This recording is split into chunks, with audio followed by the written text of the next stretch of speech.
New official, wait. I'm sorry, does she want the D?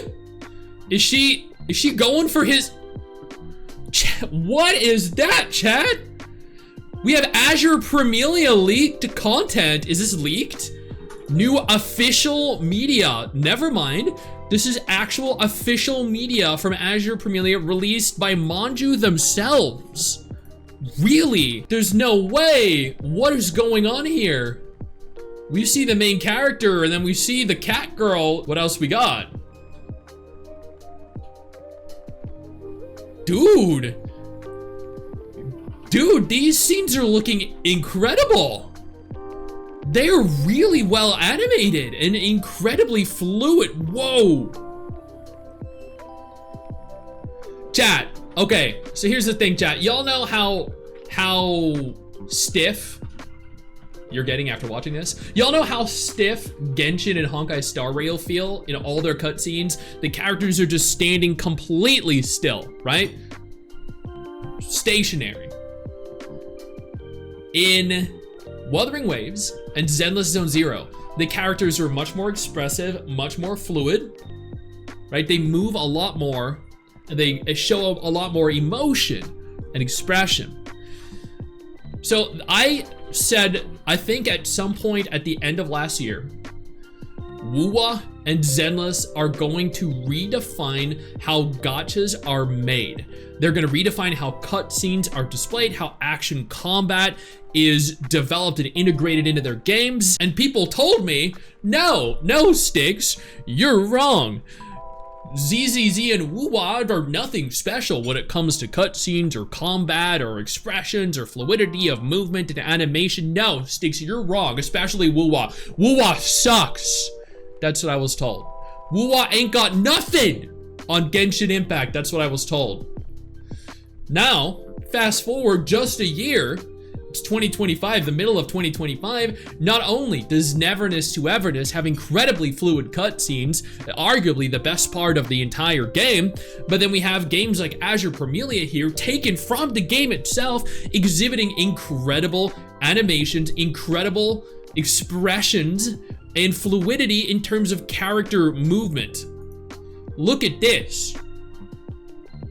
This is, I prophesized everything I did, dude. I am the messiah of gacha. Look at that, wow.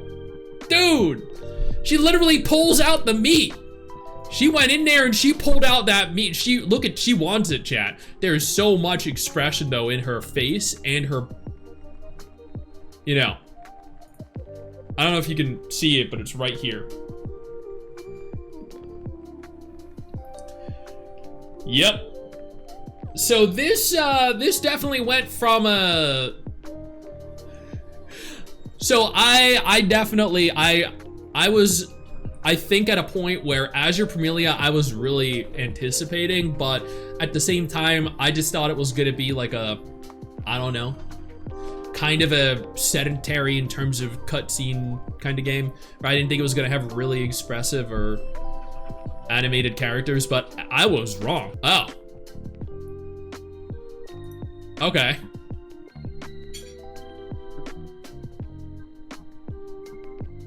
Okay, this is official media. Apparently, according to this Reddit thread, this is official media. Wow. That looks really cool. The area looks beautiful, dude. They posted that? Hey, I don't know. It says new official media of Azure Promilia released by Manju. Okay, idle animations are nice. We don't see any user IDs anywhere, so this was not taken from any test phase. She's cute though, the elf girl. I'm hoping, all right. Oh, she's like a teeny tiny Raiden Shogun. She's adorable, chat. Okay, some of these, okay, so we have Bulbasaur, Squirtle, and Charmander over on the side. Just, you know, a really fucking derpy looking Charmander. Her head is too big. So I did note that in the videos I've done, and every time I discuss Azure Promilia, I go on to state that there are two different types of characters in games. You have the more realistic character models like in Wuthering Waves, and then you have the less realistic, more animated character models that are present in games like Genshin, because in Genshin Impact, they have really big heads, right? In Azure Promilia, they also have slightly bigger heads, but in Wuthering Waves, they're taller, and the heads better fit the proportions of their body. In Arknights Enfield, they also have better proportioned bodies and head sizes, ratios. Where's the no-no? Where's no-no? Not displayed, apparently. Fuck them. Wait. Chat, they have a fully functional evolution system. What? Before we go any further, I do want to take a moment here to thank all of my incredible patrons over on Patreon and my YouTube channel members who allow for me to continue to do dedicated videos like this every single day. You guys are absolutely phenomenal, and I genuinely cannot thank you all enough for the support. So here it is. Here is the Caterpie, essentially at level 10. It has individual stats. Attack, defense, I don't know what that is. Then we have health, mana and health, I don't know. Then at level 30, it evolves into this, which is essentially a Butterfree. You can see its attack actually boosted significantly. It's level 9 attack in this one, but its attack's 300. It's level 7 attack here, but it's 640 attack. So upon evolving, the stats reset. Like the levels of the stats reset, and then the base stat is significantly higher than the base stat of the pre-evolution. That's sick. Yeah, people thought that they were taking inspiration from Pokemon before. Oh boy. And here we have, you know, what comes after Butterfree. So level 7 weapon, 853 attack, this was 640 attack, and this is level 40. So okay, so base level, evolution at 30, evolution again at 40 is what I'm assuming this is.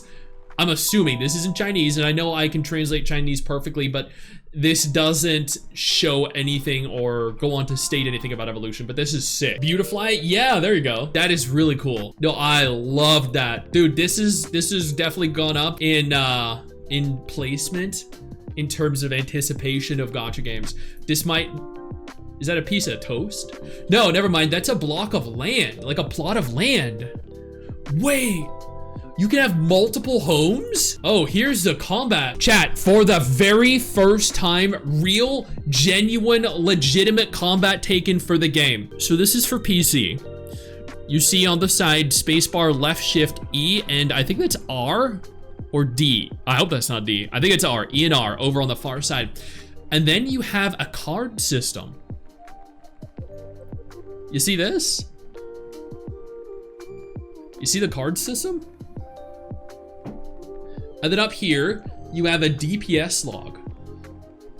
So this right here is to show you who the whales are and who the free-to-play players are. This right here is to show you how much you fucking suck at the game comparatively to your friends. So these are gonna be some kind of skill. I wonder if these are your, you know, the pet creature things. And because you have your own abilities to the far right. So I see in the images, they are like a butterfly, a pig, a turtle or something. So I wonder, that is really cool though. That is awesome. That adds additional depth and layers to, is this like a tower defense? Like there are waves of enemies at the top left of the map. Tower Fantasy has DPS meters too. I know, and it made the game incredibly toxic. That is sick though. Okay, here's another angle of it. Oh, that looks so cool, dude. Mrs. Stix and I are definitely playing this in co-op because this is definitely a co-op mode and is going to be largely enhanced by playing with someone else. Dude, you summoned a Lugia! Wow. Okay. Holy! This is all so sick, dude. Dude, Azure Promilia might have just become my most anticipated gacha. One of my most anticipated gachas now of 2025 or 6. Was this posted over on the Azure Promilia subreddit too? It was. News from Chinese media. We also have a skip button. This is not a leak, chat. It states it is not a leak. Do not worry. Is not a leak. But man, wow, that is unreal. Mobile players are so cooked. They are. Yeah, mobile players are Uh-oh. I know you think that you just hit the end of the video, and technically, yeah, you have. And I know your first reaction is to close out of it at this juncture, but don't. No, instead, I urge you to take a moment here and click one of the videos on screen that are coming up in just a moment so you remain up to date with everything going on in the gacha genre. Trust me, you are not going to regret doing so. Stay flaccid.